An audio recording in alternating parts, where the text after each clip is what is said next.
Hi folks, and welcome to the channel. My name is Dr. Matthew Hale. I am an assistant professor of communication studies, and in this video, I'm going to be talking about my tattoos. So, as of September 17, 2021, at the time of recording this in my office at work, I have been collecting tattoos for the last 5, 6, maybe even 7 years. All of my tattoos are in color, and they are all in the American traditional style.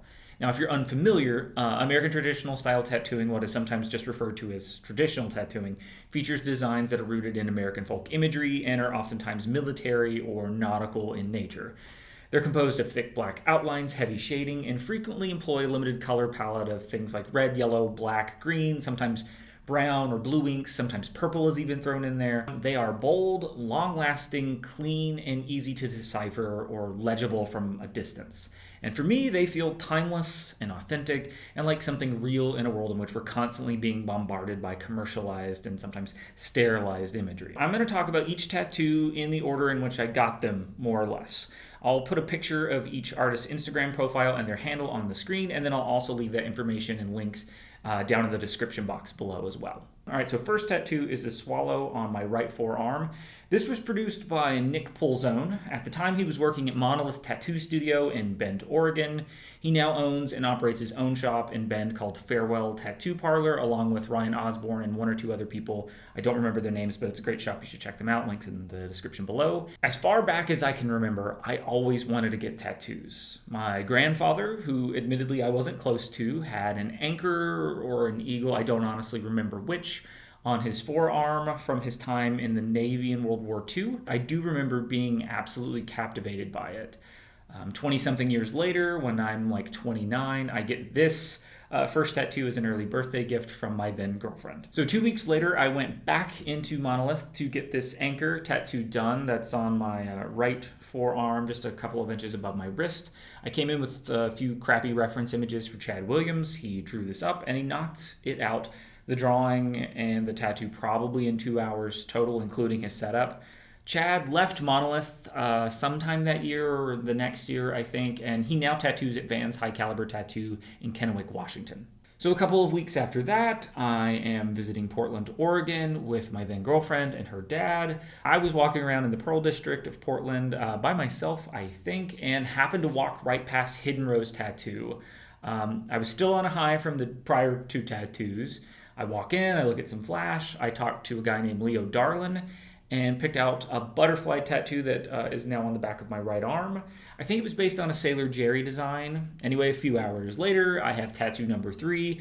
I'm absolutely broke, but I am also absolutely happy, and I adore Portland. Okay, so Indiana. In 2011, I start my PhD at Indiana University. I move to Bloomington, Indiana, and I get the first of what would be 4 tattoos by Jason Profant.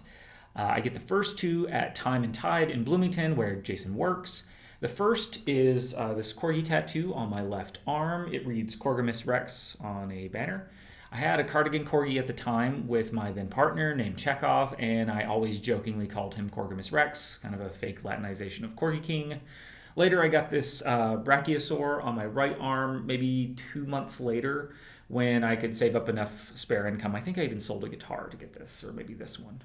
I was constantly broke, as you are on a graduate student stipend at Indiana University. I'll get back to the last 2 tattoos by Jason in just a bit. Then later that year, I was attending the American Anthropological Association's annual meeting, AAA, in Denver, Colorado. I had checked out several shops before arriving, and I swung by Marion Street Tattoo and Gallery, and I got this sort of folky flower by Nate Stevens. Nate is still based in Marion Street, and his Instagram's on the screen somewhere now.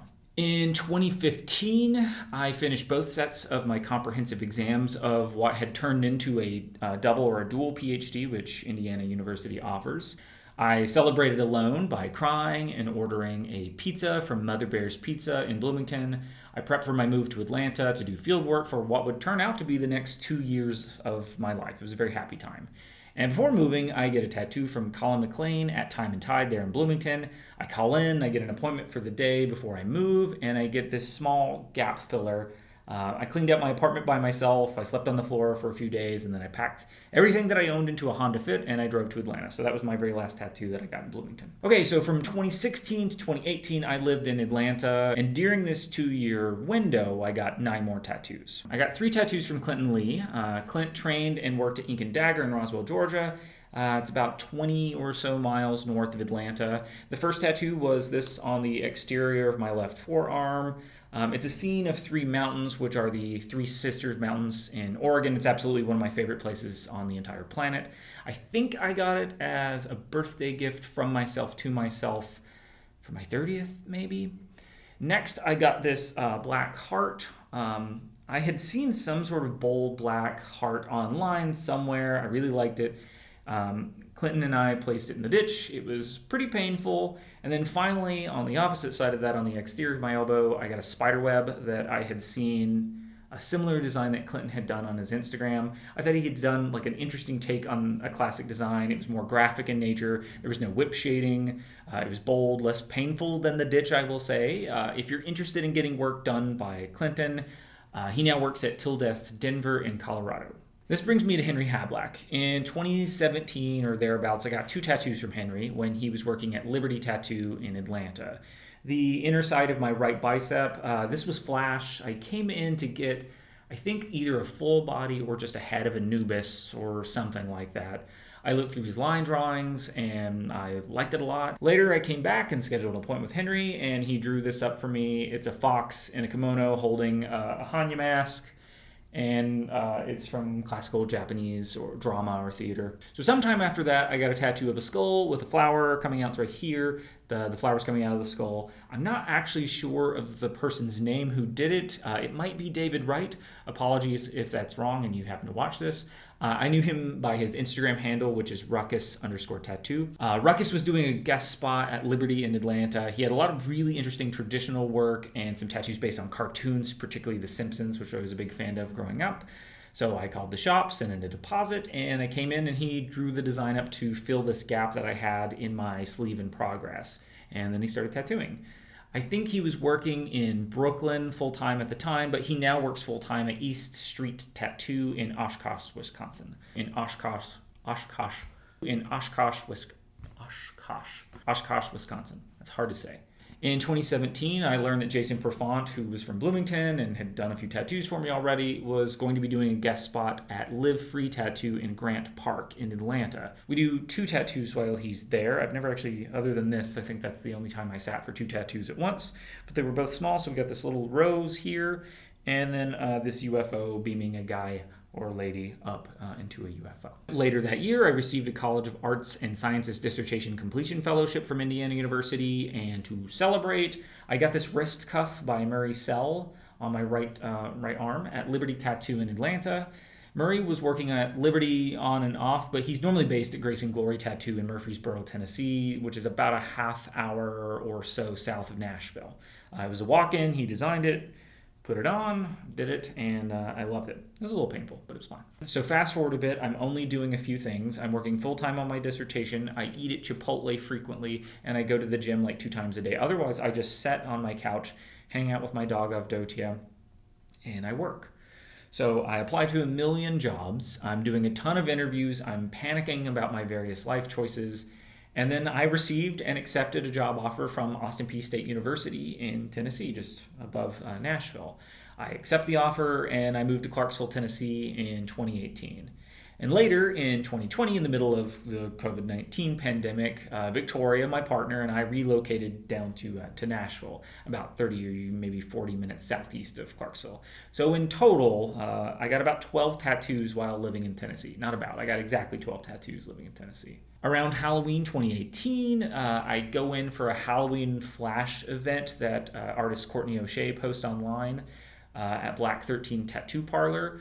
I get this autumn leaf here that's on sort of the upper part of my right bicep. I pick it out from a flash sheet. I fall in love with it. I was originally going to get like a little skeleton, but I parked my car at the Frist Art Center.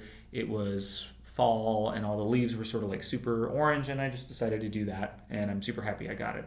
I love the design. Courtney was wonderful, and so a couple of weeks later I went back and I picked out a desert scene that's up here on my right shoulder almost.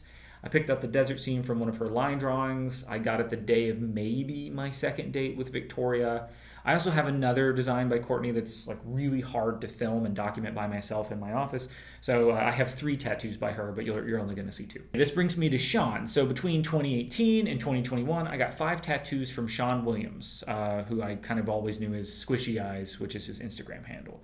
So first, I got tattoos from Sean at Gold Club Electric Tattoo, which was in East Nashville, and it was sadly destroyed in the tornado that hit Nashville in March of 2020, just a handful of days before the COVID-19 lockdowns started. The first tattoo I got from Sean was from one of his flash sheets. It was based on the super swanky mid-century modern themed hotel in Chattanooga, Tennessee called Dwell, if I'm not mistaken. I got that sometime before I met Victoria.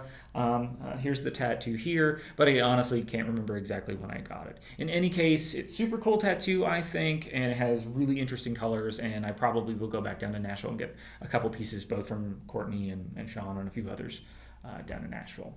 I then got this goofy looking bee that I absolutely adore. It's a little bee on a flower. It's on the front of my shoulder. I'll get a better picture that I'll show in a bit. I got that as a birthday gift from myself to myself. I do that a lot if you're noticing a pattern. After that, I got another bug gap filler next to that. It's right here that fits in between those 2 pieces. I went in, Sean drew it on my body with a marker and filled the gap. It's a lightning bug. And then a few months later, I got a tiny little red bird smoking like a cigar on my right ankle. It was the first tattoo I got on my legs, and Sean had posted the line drawing on his Instagram on a story, and I just thought it was super cool. It reminded me of old like 1930s and 40s cartoons, so I immediately gravitated towards it. And then finally, from Sean, again, aka Squishy Eyes, I got this really, really interesting abstract mid-century modern retro-futuristic kind of Bauhaus-inspired lady on the interior of my right leg. It's one of my favorite designs, and people constantly stop and ask, like, who did that? What is that? Sean had posted that design on his Instagram, just like the bird and a few other line drawings. I saw it, I bookmarked it, and I kept returning back to it. And eventually I decided I just had to have it. I was really fascinated by it. So I got that. In 2020, I was finally able to get a lady head. I had been looking at lady heads and thinking about getting a lady head tattoo for like a couple of years. I picked this one out from one of the available designs that artist Danielle Jeanne had posted on her Instagram. I quickly made an appointment at Black 13 where she works, and a few weeks later I had this. I absolutely adore this tattoo. I think it's a beautiful lady head. I love lady head tattoos, but I'm kind of particular about the one that I wanted to be on my body, and I'll probably get some more maybe from Danielle Jeanne in the future or some other artist, but I absolutely adore this lady head. I got 2 tattoos from Jordan Brill over at Safe House Tattoo Studio in East Nashville. I first got this little gap filler flower on my right arm. I booked in, and Jordan drew the filler on and then tattooed it to sort of fit this gap that I had. It was super quick and clean. Jordan's a really, really fast and clean tattooer. And then later in April of 2021, I went back to Safe House, and Jordan did this amazing blue peony on my left shoulder. I got this as a reward to myself, again, from myself, for applying to just a million jobs, which is just a soul-sucking, terrible, unpleasant experience during a global pandemic. In May 2021, Sean Wright did a guest spot at Grace and Glory Tattoo in Murfreesboro, Tennessee, where he now works full-time. And I got a dodo bird wearing an octagon doctoral tam, a PhD graduation hat, in other words. And I got it on my left leg on the inner calf, I guess you would say it. And finally, I got this wrist cuff from Becca Lerner. She had been working at Royal Tiger Tattoo in Austin, Texas. Becca is currently working at White Moth Tattoo Collective in Indianapolis, Indiana. So I drove 4 hours from my house in Michigan to Indianapolis. I got tattooed, bought a smoothie, and I drove right back home. It was a really long day, and I was very tired, but it was absolutely worth it, and I adore the tattoo. And I currently have an appointment with Becca Lerner for next month for another tattoo. I'll be getting a heron I'm probably going to get it on one of my shins or on the back of one of my calves, but I might also fit it in this little gap here. I have no idea where it's going to fit, but I'll settle on placement when the time comes. But I love Becca Lerner's work. She's amazing. And if you're in the Indianapolis area or anywhere nearby, you should absolutely get work from her or any of the artists that I've mentioned. They're fantastic and wonderful human beings. And finally, I'm in the process of scheduling an appointment for another tattoo, hopefully to get in the next month or two.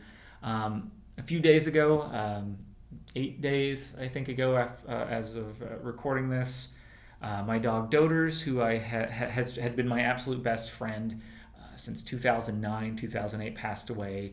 She was somewhere around 13 to 15 years old. I'm not sure. My ex had adopted her, and I took her over in 2016 when we split up. I'm going to be getting a portrait of her on one of my upper thighs or quads, the top of my leg, basically. It's going to be a really important tattoo for me, and it's one that of the few on my body that will actually carry meaning. I got almost all of my tattoos because I just thought they looked neat, or because I wanted to mark my body to remember a particular time or place or feeling. Many of them are just rewards to myself for existing another year or getting a publication or getting a grant or something like that. But this one's going to have a kind of commemorative, important meaning to me. So I'm very looking forward to that. All right, that's it. That's all my tattoos thus far. I'll almost certainly make an update video next year to see how my collection has grown and evolved. If you haven't subscribed to the channel, please do. Leave a like, all that sort of YouTube stuff. And thanks for watching.